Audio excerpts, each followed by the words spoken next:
Hello students, welcome to my YouTube channel. तो कल के वीडियो में हमने बच्चों प्रथम विश्व युद्ध का कारण जाना, उसके प्रभाव को समझा, वर्साई की संधि और वर्साई की संधि में कौन कौन से शर्त थे उसके बारे में हमने पढ़ा। आज का वीडियो प्रथम विश्व युद्ध के परिणाम पर आधारित है।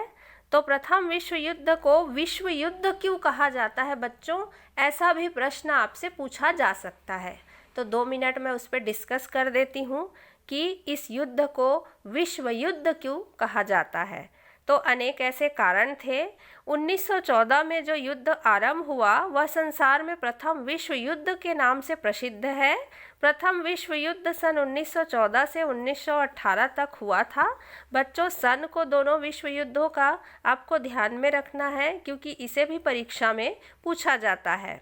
इस युद्ध को प्रथम विश्व युद्ध कहे जाने के बहुत सारे कारण थे, जैसे मैं आपको समझा रही हूँ। पहला कारण, यह युद्ध बड़े पैमाने पर हुआ था जिसमें संसार के लगभग सभी शक्तिशाली देश सम्मिलित हुए थे।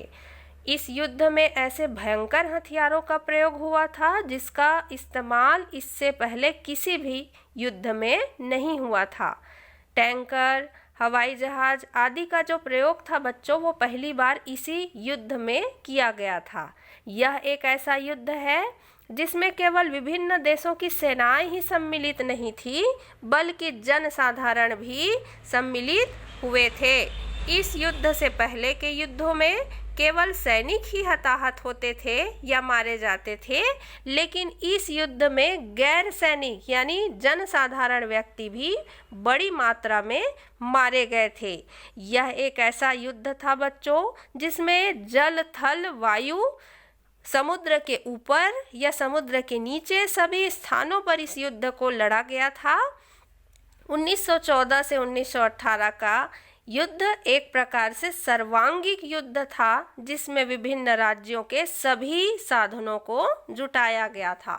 तो इस तरीके से एक प्रश्न ये भी था कि प्रथम विश्व युद्ध को विश्व युद्ध क्यों कहा गया था, इसके कारण बताइए। तो इन सब कारणों को आपको वहाँ पे लिखना है। चलिए आज के टॉपिक की ओर चलते हैं, प्रथम विश्व युद्ध का परिणाम। तो पहला परिणाम हम देखते हैं, युद्ध की व्यापकता। यह युद्ध बहुत बड़े व्यापक स्तर पर लड़ा गया था। इस युद्ध में जितने लोग सम्मिलित हुए थे उससे पूर्व किसी भी युद्ध में इतने लोग सम्मिलित नहीं हुए थे। यह युद्ध यूरोप और एशिया महाद्वीप में लड़ा गया था जिसमें 1 या 2 देश नहीं बल्कि पूरा महाद्वीप सम्मिलित था। जैसा कि पहला पॉइंट का शीर्षक ही आपको बता रहा है, व्यापकता, मतलब बहुत बड़े स्तर पर इस युद्ध को लड़ा गया था बच्चों, जिसमें कोई 1 या 2 देश शामिल नहीं था बल्कि पूरा का पूरा महाद्वीप इस युद्ध में शामिल था। दूसरा पॉइंट देखिए, धन की क्षति।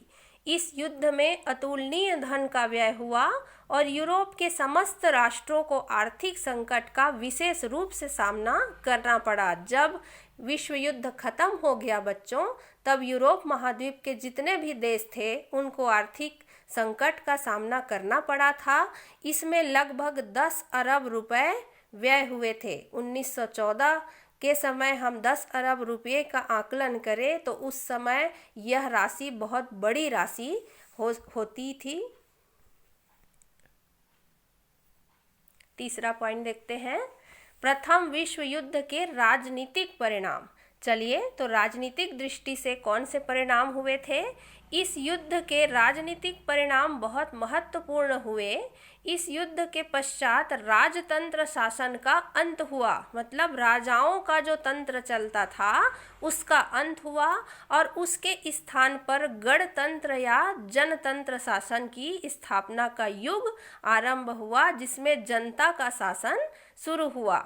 जर्मन, रूस, टर्की, ऑस्ट्रिया हंगरी, बुल्गारिया आदि देशों के सम्राटों को अपना पद त्यागना पड़ा, मतलब राजतंत्र वहाँ खत्म हो गया और राजसत्ता पर जनता का अधिकार स्थापित हो गया।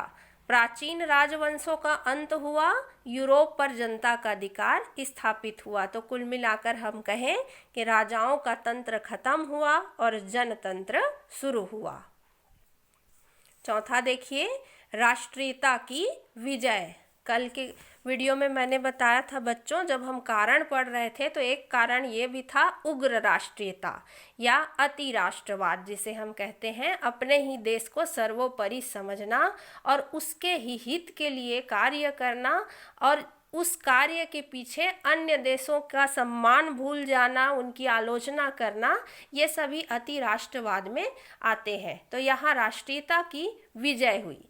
इस युद्ध के उपरांत राष्ट्रीयता की भावना की विजय हुई और उसका पूर्ण विकास होना आरंभ हुआ। युद्ध के बाद पेरिस के शांति सम्मेलन में समस्त देशों ने राष्ट्रपति, जो कि उस समय अमेरिका के राष्ट्रपति थे तत्कालीन, उनका नाम था विल्सन, इनके द्वारा प्रतिपादित आत्मनिर्णय के सिद्धांत को इन्होंने आधार मानकर यूरोप का पुनर्संगठन करने का प्रयास किया गया। तो इस तरीके से सभी देशों में राष्ट्रीयता की विजय हुई।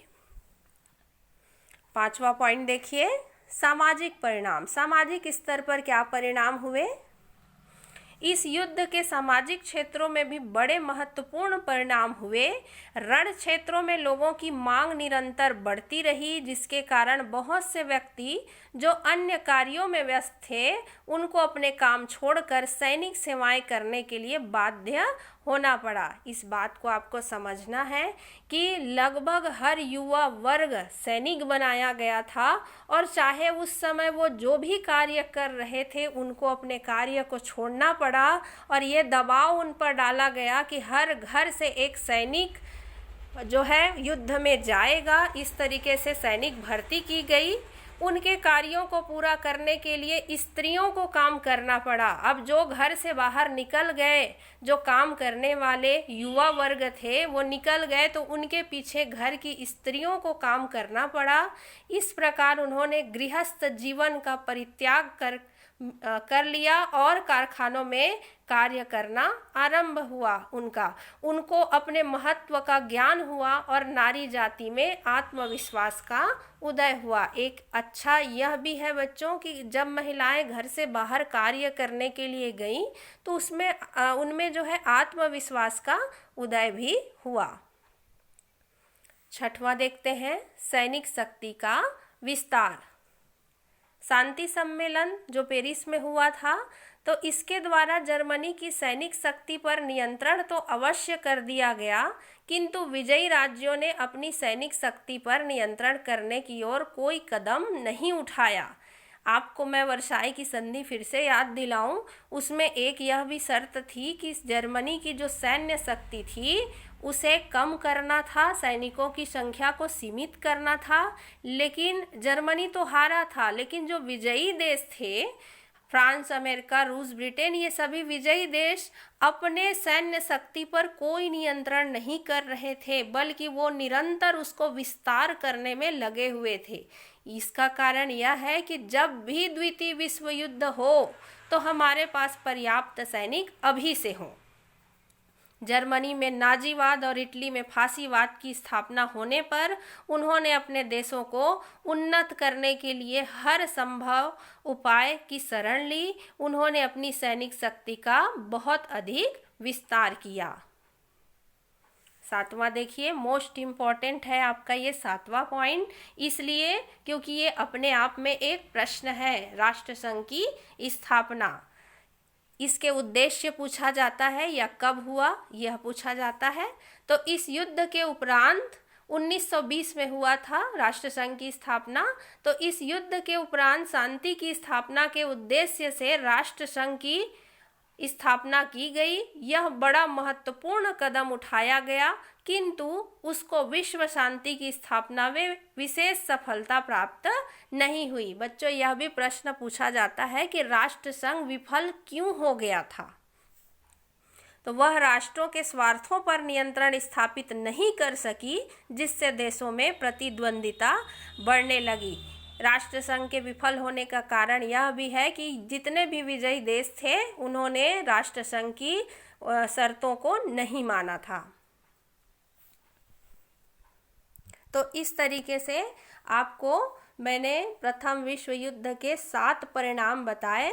बच्चों, यदि यह 5 नंबर के प्रश्न में आता है तो 7 पॉइंट आप लिखेंगे तो डेफिनेटली आपको अच्छे अंक यहाँ से मिलेंगे।